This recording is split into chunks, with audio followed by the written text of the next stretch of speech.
Zoom 100 bucket list the dead के episode 1 की शुरुआत में दिखाया जाता है एक पर्सन बहुत सारे जॉम्बी को देख करके भाग रहा होता है और वह बोल रहा था ये तो एक लिविंग हेल है। लेकिन तभी हमें पता चलता है ये तो बस एक मूवी चल रही थी जो कि हमारे हीरो के लैपटॉप में चल रही थी। यहाँ पे दिखाया जाता है हमारे मेन कैरेक्टर को जिसका नाम टेंडो है और वो यहाँ पे बहुत ही अजीब तरीके से मैगी खा रहा था और मूवी देख रहा था और वह बोल रहा था कि इस ऑफिस से तो अच्छा वो जॉम्बी वर्ल्ड है।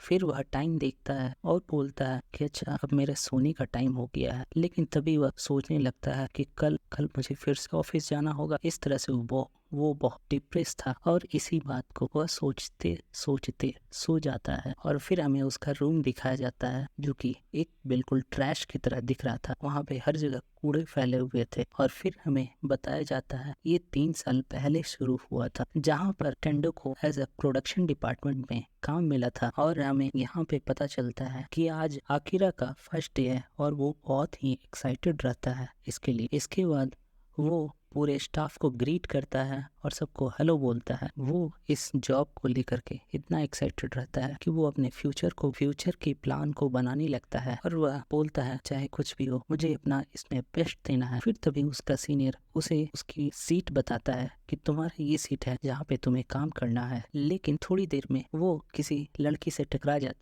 है। लेकिन तभी वो उस लड़की से माफी मांगने लगता है और वो उस लड़की की स्माइल देख करके फिदा हो जाता है और बहुत ही शॉक हो जाता है। लेकिन तभी वो सारे सामान जो गिरे होते हैं उनको समेट करके उस लड़की को दे देता है। फिर लड़की उसे थैंक यू बोलती है और बोलती है कि तुम्हारे साथ काम करके मुझे अच्छा लगेगा। फिर वो लड़की उसे गुड लक बोल करके वहां से चली जाती है। फिर सीन शिफ्ट होता है और हमें इवनिंग का सीन दिखाया जाता है जहाँ पे हकीरा के सभी कलीग्स पार्टी कर रहे थे और वो रेस्टोरेंट में बहुत ही अच्छे से एंजॉय कर रहे थे क्योंकि वो इस माहौल को पहली बार देख रहा था। तभी उसकी नज़र उसी लड़की पे जाती है जिससे वो ऑफिस में मॉर्निंग में टकराया था। लड़की भी उसे देख करके स्माइल कर रही थी। यह देख करके वह अपने मन में ही बोलने लगता है कि मैं बहुत हार्ड वर्क करूंगा और दिखा दूंगा उसे कि मैं उसे कितना लाइक करता हूँ। फिर धीरे धीरे वहाँ की पार्टी खत्म हो जाती है और सब लोग वहाँ से जाने लगते हैं। उसके बाद सीन शिफ्ट होता है और हमें फिर से ऑफिस का सीन दिखाया जाता है जहाँ पे लोग गधों की तरह काम कर रहे थे और कंटिन्यू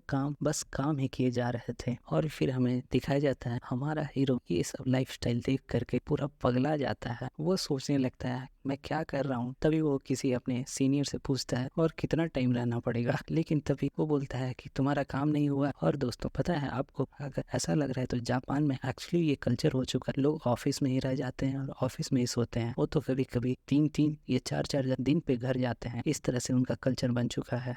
हमारा हीरो इतना पागल हो जाता है कि वो सब देख कर सोचने लगता है कि ये लोग क्या घर नहीं जाते हैं। वो तो बस मना रहा था कि कब यहाँ से छुट्टी हो। जैसे एक छोटे बच्चे को स्कूल में बस छुट्टी होने का टाइम रहता है, बस उसी तरह से वो बिहेव कर रहा था। उसके बाद सीन शिफ्ट होता है और हमें हीरो के घर का सीन दिखाया जाता है जो वो अपने ऑफिस से रिटर्न होकर के घर आया था और आते ही बेड पर सो जाता है। लेकिन थोड़ी देर में ही उसका अलार्म बजता है और वह उठ जाता है और वह फिर बोलता है और मुझे आज फिर से काम पे जाना पड़ेगा। लेकिन तभी वह अपने आप को फिर से प्रिपेयर करता है और ऑफिस जाने के लिए रेडी हो जाता है। उसके बाद वह ऑफिस पहुंचता है तो वहां देखता है उसके बहुत सारे कलीग वहीं पे काम कर रहे थे और वो आपस में बात कर रहे थे कि तुम कितने घंटों से काम कर रहे हो और कितने दिन से घर नहीं गए हो। इस तरह की वो बकवास बातें कर रहे थे। और उसके बाद वह अपने सभी कलीग्स के बारे में बताने लगता है कि कौन किस तरह से है और किसको कितनी सैलरी मिलती है, किनका बिहेवियर किस तरह से है। और इसी तरह से 1 साल गुजर जाता है और फिर दूसरा साल शुरू होता है और फिर दिखाया जाता है कि आकिरा की तबीयत बिल्कुल खराब हो चुकी है। लेकिन फिर भी वह ऑफिस को नहीं छोड़ता है, ऑफिस जाते रहता है। लेकिन तभी हमें पता चलता है वो खुद से बात कर रहा है कि मैं कितने दिन से नहीं नहाया हूँ। तभी थोड़ी देर बाद उसकी ऑफिस की क्रश उसके पास आकर बोलती है कि तुम्हें थोड़ा बहुत खा लेना चाहिए लंच के टाइम में। इस तरह से ऐसे लंच के टाइम में काम नहीं करना चाहिए, नहीं तो तुम्हारी तबीयत खराब हो सकती है। लेकिन तभी उसके ऑफिस का मैनेजर उसकी क्रश को लेता है और उसे हरास करने लगता है। लेकिन इसके बाद टेंडो बिल्कुल शॉक हो जाता है।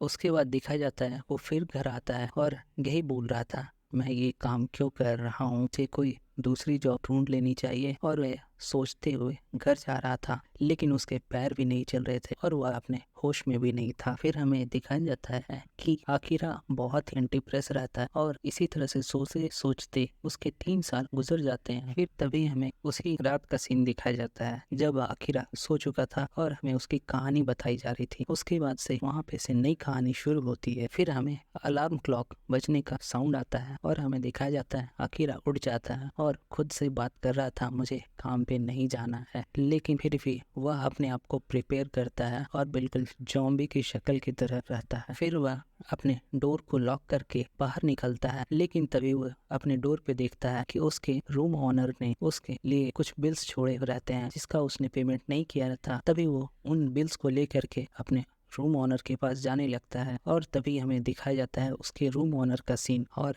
तभी हमें दिखाया जाता है एक ज़ॉम्बी एक ह्यूमन को खा रहा होता है, एक ज़ॉम्बी ह्यूमन को खा रहा था और तभी से इस सीरीज की कहानी शुरू होती है। लेकिन तभी वो ज़ॉम्बी हमारे हीरो टेंडो को देख लेता है और उसकी तरफ दौड़ने लगता है। यह देखकर टेंडो बिल्कुल शॉक हो जाता है, लेकिन फिर तभी वो होश में आता है और फिर बाहर की तरफ भागने लगता है और उसके पीछे पीछे वो ज़ॉम्बी भी भाग रहा था। तभी टेंडो बिल्कुल बाहर की तरफ भागने लगता है, लेकिन जैसे ही वो बाहर निकलता है वो देखता है कि सभी लोग वहाँ पे बिल्कुल ज़ॉम्बी बन चुके हैं और एक दूसरे को काट रहे हैं। यहाँ पे ज़ॉम्बी बिल्कुल कलरफुल में दिखाया गया है। इसके बाद दिखाया जाता है कि सभी ज़ॉम्बी टेंडो के पीछे पड़ गए रहते हैं और तभी टेंडो वहाँ से बिल्कुल भागने लगता है और सभी ज़ॉम्बी उसे चेज कर रहे थे। लेकिन तभी वो दौड़ते दौड़ते एक गेट से टकरा जाता है और गिर जाता है और उसके बाद सोचने लगता है ये ज़ॉम्बी यहाँ कहाँ से आ गए, क्या करूँ, कुछ समझ में नहीं आ रहा है। लेकिन तभी वो बिना कुछ सोचे वहाँ से दौड़कर भागने लगता है और छत पर आ जाता है और तभी हमें बाहर का सीन दिखाया जाता है जहाँ पे बहुत सारी तबाही मच चुकी थी। कहीं पे प्लेन क्रैश कर रहे थे और पूरा आसमान काला पड़ चुका था। लेकिन ये सब देख करके टेंडो सोचने लगा कि अगर ये सब हो रहा है तो मुझे अब काम पे नहीं जाना पड़ेगा। और तभी वो बहुत खुश होता है और चिल्लाने लगता है, मैं अब फ्री हो गया हूँ। भाई देख रहे हो इसकी खुशी कैसे ये चिल्ला रहा है। वो बहुत खुश होता है और खुशी के मारे इधर उधर भागने लगता है और वह बोल रहा था कि इन 3 सालों में वर्ल्ड मेरे लिए बिल्कुल ब्लैक एंड व्हाइट हो चुका था, लेकिन आज मैं सारे कलर को देख पा रहा हूँ। और वह इतना खुश होता है कि इस बिल्डिंग से दूसरी बिल्डिंग पर बस छलांग लगाकर भागते रहता है। और उसके बाद दिखाया जाता है कि वो एक जगह आकर के रुक जाता है और उसके आसपास में पूरी फेंसिंग होती है और वो वहीं पर लेट करके सोचने लगता है कि अब मैं क्या करूँगा, क्या मुझे मोटरसाइकिल का लाइसेंस लेना चाहिए या फिर मुझे कुछ और करना चाहिए। इस तरह से वो बहुत सारे अपने थॉट्स को सोचने लगता है। देख रहे हो भाई लोग, असली खुशी तो इसी को मिल रही है, कैसे ऑफिस से आजाद हो गया है अब। लेकिन थोड़ी देर में वह सोचता है कि मेरी ऑफिस की क्रश कैसी होगी, कहाँ होगी, यह सोचकर वह फिर से उठ जाता है और उसकी तरफ और फिर वो उसके घर की तरफ जाने लगता है और वो चला करके उसके घर की तरफ जाने लगता है। उसके बाद हमें दिखाया जाता है कि वह सब ज़ॉम्बी से बचते हुए अपने ऑफिस के क्रश के घर पहुंच जाता है। जैसे ही गेट के बाहर खड़ा होता है वह बहुत ही नर्वस होने लगता है कि मैं क्या बात करूंगा उससे। इसके बाद वो डोरबेल बजाता है, लेकिन कोई डोर ओपन नहीं करता है। फिर वो देखता है कि डोर तो खुला हुआ है। फिर वो जैसे ही डोर को खोलता है वो देखता है उसके बॉस के जूते वहाँ पे पड़े हुए हैं। यह देख करके वो बिल्कुल शॉक हो जाता है। लेकिन तभी हमें दिखाया जाता है कि उसका बॉस वहीं पे रहता है और वो धीरे धीरे ज़ॉम्बी में कन्वर्ट हो रहा था। लेकिन तभी हमारा हीरो टेंडो बहुत ही अच्छे वे में अपने बॉस को बोलता है कि आपकी वजह से मैं एक ह्यूमन के जैसे नहीं रह रहा था, मैं उस ऑफिस को छोड़ना चाहता हूँ। देख रहे हो ऐसे सिचुएशन में भी वो कितना अपना कैरेक्टर को सही दिखा रहा है। और वो तभी बोलता है कि मैं आपकी कंपनी से अब रिजाइन करता हूँ। और तभी वो पूरी ताकत के साथ अपने बॉस की तरफ दौड़ने लगता है और बॉस को उठा करके बाहर फेंक देता है। और तभी वहाँ पे उस घर की खिड़की टूट जाती है और उसका बॉस बिल्कुल बाहर गिर जाता है। लेकिन तभी हमें दिखाया जाता है कि उसके ऑफिस के कलीग उसे चीयर कर रहे हैं, go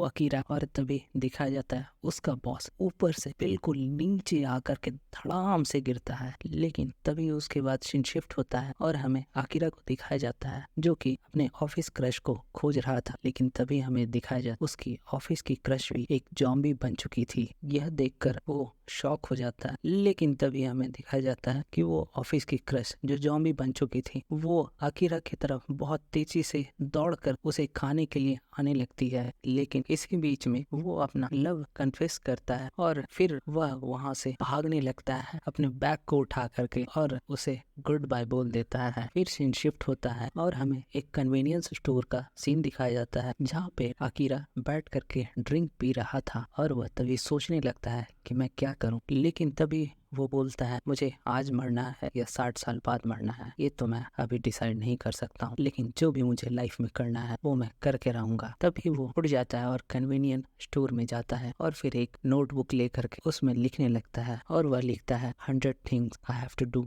before I become a zombie. और इसी सीन को दिखाकर ये एपिसोड खत्म होता है। अगर एपिसोड पसंद आया है तो लाइक कीजिए, सब्सक्राइब कीजिए। Thank you.